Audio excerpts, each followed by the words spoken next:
Saudações a todas e a todos desse nosso ecossistema. Sejam bem-vindas e bem-vindos ao canal Ecoteologia Decolonial, esse nosso espaço de aprendizado, de troca mútua.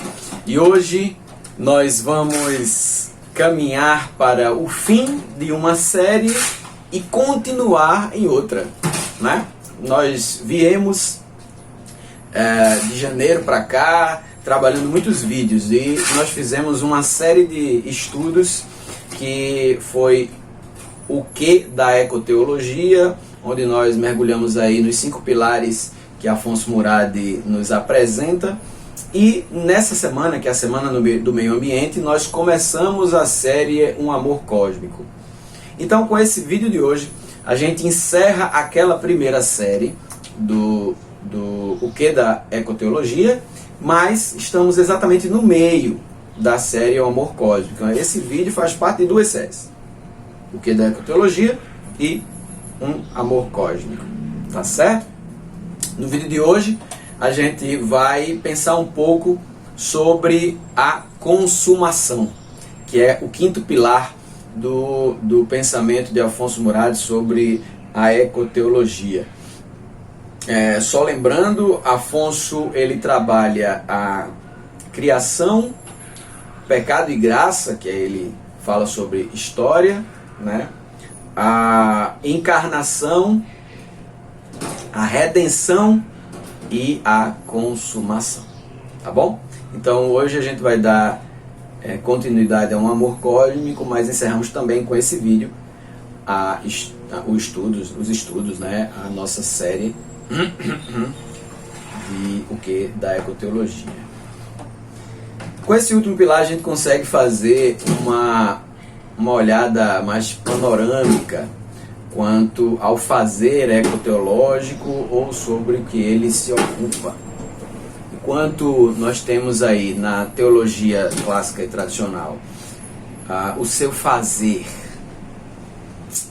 entendendo a relação, buscando entender a relação de Deus com o ser humano, no fazer ecoteológico, nos estudos ecoteológicos, nós pensamos sobre a relação desse Deus com tudo que criou.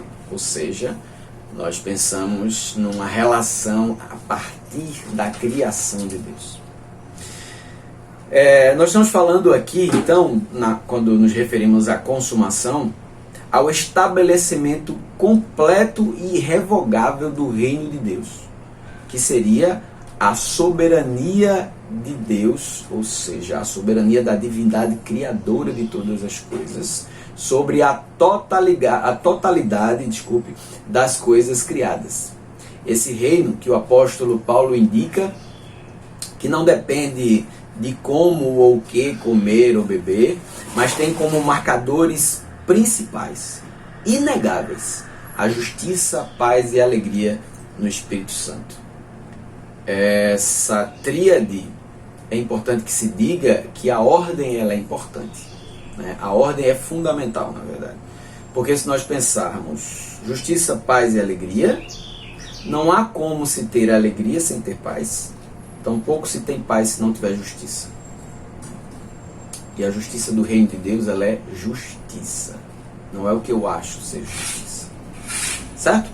Então, nesse sentido, há um texto em Isaías que aponta um pouquinho a respeito do que se trata a consumação em toda a extensão da criação de Deus, a partir do Verbo que se encarnou como a raiz de Jessé. Estou falando de Jesus Cristo, tá?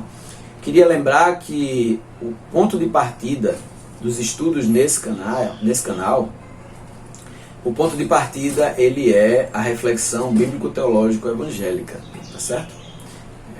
De maneira nenhuma eu estou impondo aqui a reflexão como sendo central para o mundo. Eu estaria sendo, como falamos nos outros alguns vídeos atrás, eu estaria sendo metonímico, né? Ou pelo menos eu estaria sendo colonizador, e não é isso que eu quero fazer. Eu estou falando a partir da reflexão cristã evangélica, de que a encarnação de Cristo como o Verbo de Deus aponta para a implantação do seu reino de justiça, paz e alegria. E aí o que é que esse texto, quando a gente fala de raiz de Jessé, a gente está falando de Jesus, tá certo? Jesus é um descendente de Jessé. Quando eu falo desse texto, eu estou falando de Isaías capítulo 11. Nós leremos 3 versículos apenas, do 5 até o 7. Para a gente poder entender do que é que estamos falando aqui como estabelecimento irrevogável do reino de Deus. Isaías está falando a respeito da chegada do Messias, né? Temos que lembrar que Isaías é o profeta messiânico, é aquele profeta que anuncia ou prenuncia a vinda do Messias de Deus, o ungido de Deus, aquele que tomaria suas decisões baseadas no temor do Senhor, não no que estava ouvindo ou no que achava. E é isso que o capítulo 11 começa a dizer. E aí ele continua dizendo que a justiça será como uma faixa em seu peito, e a lealdade como um cinturão.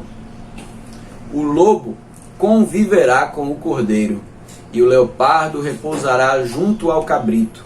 O bezerro, o leão e o novilho gordo se alimentarão juntos pelo campo, e uma criança os guiará. A vaca e o urso pastarão juntos. Seus filhotes dormirão lado a lado, e o leão comerá palha como o boi.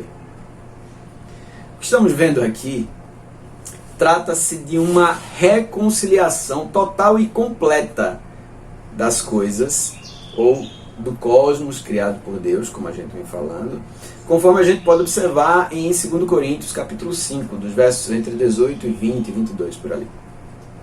E a presença da criança nesse texto, ela salta aos meus olhos quando eu começo a pensar sobre a questão da coexistência.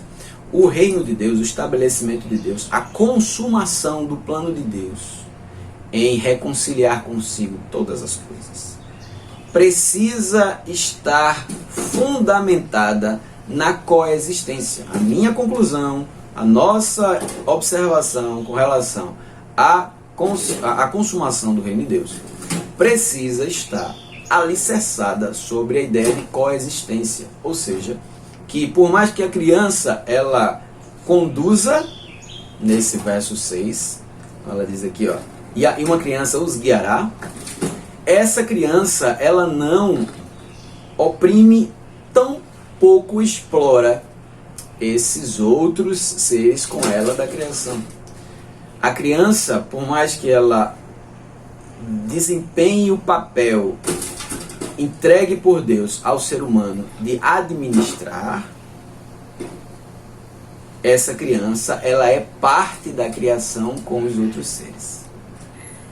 Então, esse é um eixo fundamental para a gente entender a consumação do plano salvífico de Deus para a criação dele, como Afonso Murado vai dizer.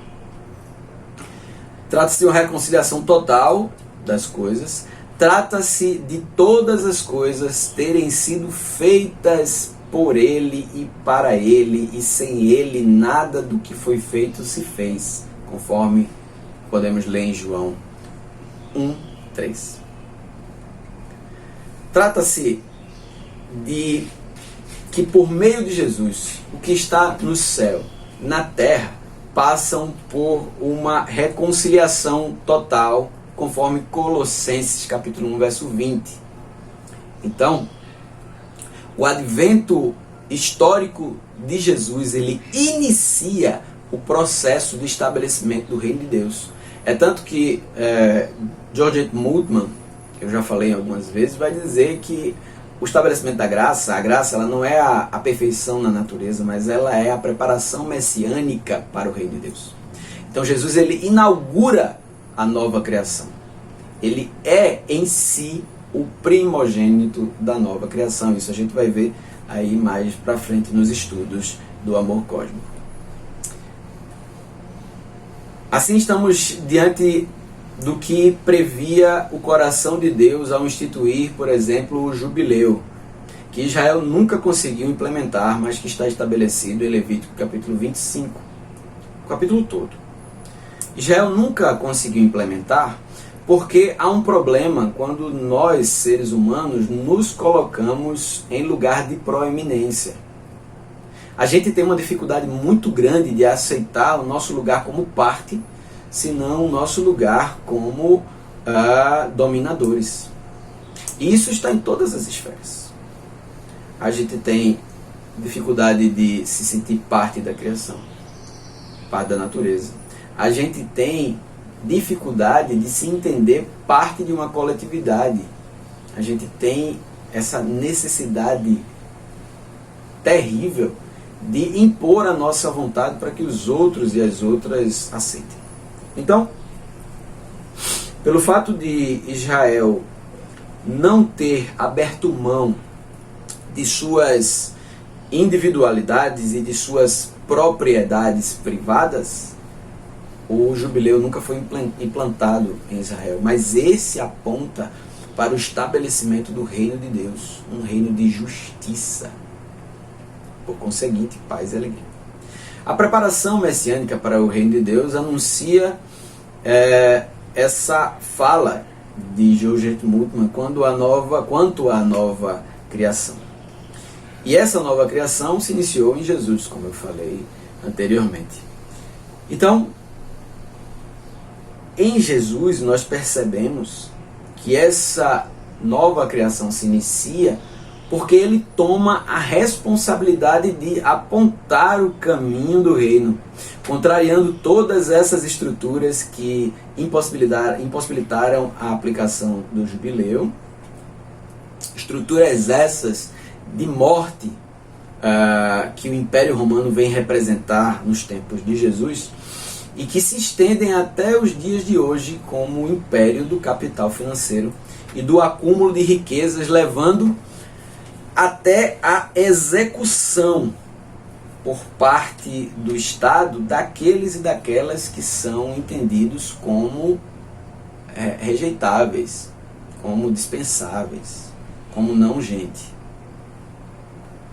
Quando um Estado, quando uma religião se coloca numa posição em que decide sobre a vida e a morte de um determinado grupo, de uma determinada pessoa, por ela ser o que ela é, essa está desempenhando o que Ashley Mbembe vai chamar de necropolítica, e a gente pode fazer uma releitura e chamar de necroteologia. Então essa lógica de que o capital financeiro é o que realmente importa, que a propriedade e o acúmulo a propriedade privada e o acúmulo constante de riquezas é o que importa, leva a estruturas de Estado e religiões a apoiar certas práticas de morte e destruição. Nós vemos que Jesus é a encarnação da nova criação.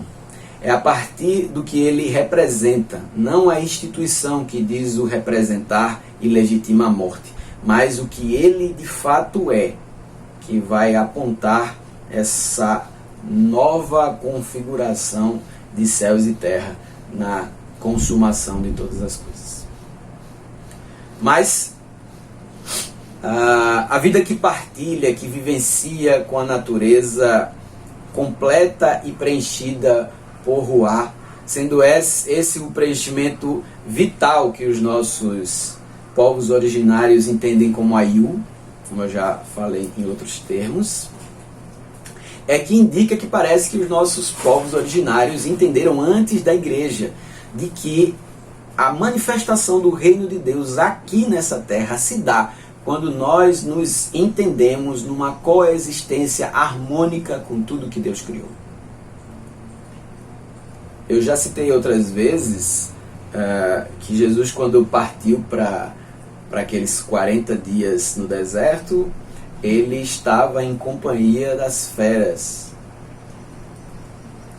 Isso para mim é um quadro pintado belamente que apresenta a integralidade do reino de Deus, onde o verbo que se fez carne habitou entre nós e vimos a glória do unigênito do Pai, estava em comunhão com tudo aquilo que havia criado. Então, se nós trouxermos para nós a reflexão do Ayu, do ninho de vida que os nossos povos originários entendem na sua coexistência com a natureza, na sua coexistência com a Mãe Terra, já é possível vivenciar um reino de justiça, paz e alegria no Espírito Santo. É isso que significa a consumação do plano salvífico de Deus, plano esse que Ele dedicou para tudo e todos que Ele criara. Bem, aqui a gente fecha essa reflexão entendendo que não há estabelecimento do reino de Deus quando alguém ou alguma estrutura se impõe sobre os demais, explora e extrai para a sua própria acomodação. Mas há consumação do reino de Deus quando toda a sua criação se entende em coexistência harmônica. Bem, se você gostou desse vídeo, curte aqui o canal, curte esse vídeo, compartilha com seus amigos e amigas, espalha por aí para a gente aumentar a nossa rede, a nossa comunidade, esse Ayu que a gente tem aqui. Se inscreve no canal, ativa aí as notificações para você ficar sabendo. Durante essa semana toda vai ser vídeo todo dia, então fica esperto, fica esperta para a gente poder ampliar esse diálogo. E comenta aqui, diz o que é que você está achando. Vamos conversar sobre isso tudo para a gente construir esse nosso espaço coletivo de reflexão a respeito da ecoteologia. E como todos e todas vocês sabem, uma ecoteologia decolonial. Que Deus chegue até você através do sopro de Ruá, que possibilita que os passarinhos voem e que as flores possam perfumar. Que Deus te bendiga.